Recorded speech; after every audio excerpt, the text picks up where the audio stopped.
The 119th Congress just started their session, and they're already trying to sneak in a clause to protect Netanyahu from international accountability. In a resolution recently introduced by the 119th Congress, they threatened to impose sanctions on the International Criminal Court for any effort to investigate, arrest, detain, or prosecute any person the United States considers an ally. And we know this is specifically referring to Netanyahu for a couple of reasons. First of all, we know Netanyahu has an international arrest warrant initiated by the International Criminal Court as of November 21st, 2024. Second of all, Thomas Massie actually took to Twitter to tell the entire world that Congress was trying to sneak in this clause in the House Rules package, and it was specifically about the International Criminal Court and Netanyahu. And I know in that tweet, Thomas Massie says that the United States is allegedly a sovereign nation, but shit, I can't tell the way that our politicians stay bending over for Israel. And just look at the verbiage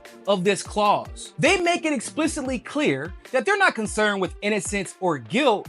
They don't even want the International Criminal Court to investigate the United States allies. The United States Congress is actively advocating for international lawlessness. The same United States that just overthrew or helped to overthrow the Syrian government because of claims that Assad was engaging in lawless behavior. The same Congress that has constantly accused Putin of engaging in international lawlessness. But if you and your allies are not doing anything wrong, why would you have a problem with a justice system, an international justice system, simply investigating whether or not you're guilty? And I'm sure the answer to that is because if you investigate, you find answers.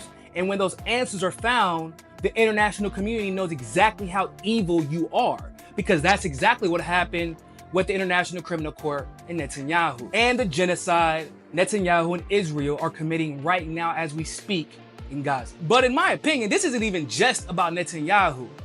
They're also trying to protect another person who's probably going to end up being investigated when everything is said and done in Ukraine. And that man would be Zelensky. I mean, considering Zelensky has literally sent his soldiers to prop up terrorists all over the world at this point, it's safe to assume that the United States is scared that once this war has ended, Zelensky could be on the chopping block on the ICC. And if they investigate Zelensky, the world will know just how involved in the corruption that took place in Ukraine the United States was. And we know they can't have that. But it isn't just Netanyahu and Zelensky that this would affect potentially, but any of the United States allies going forward. Basically, if their allies commit war crimes, they want them to be protected by the United States and unaccountable to the rest of the world. But if the United States accuses somebody of committing a war crime, they want the rest of the world to be okay with the United States and its allies overthrowing said government. I know the United States Congress has been an embarrassment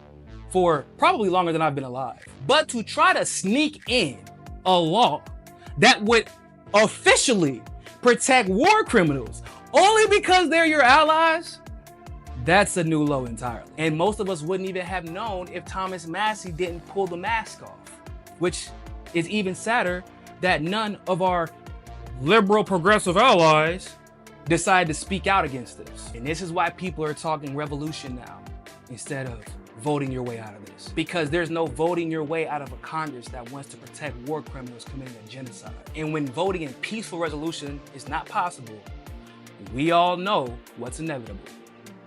And let's just be honest, they probably got it coming.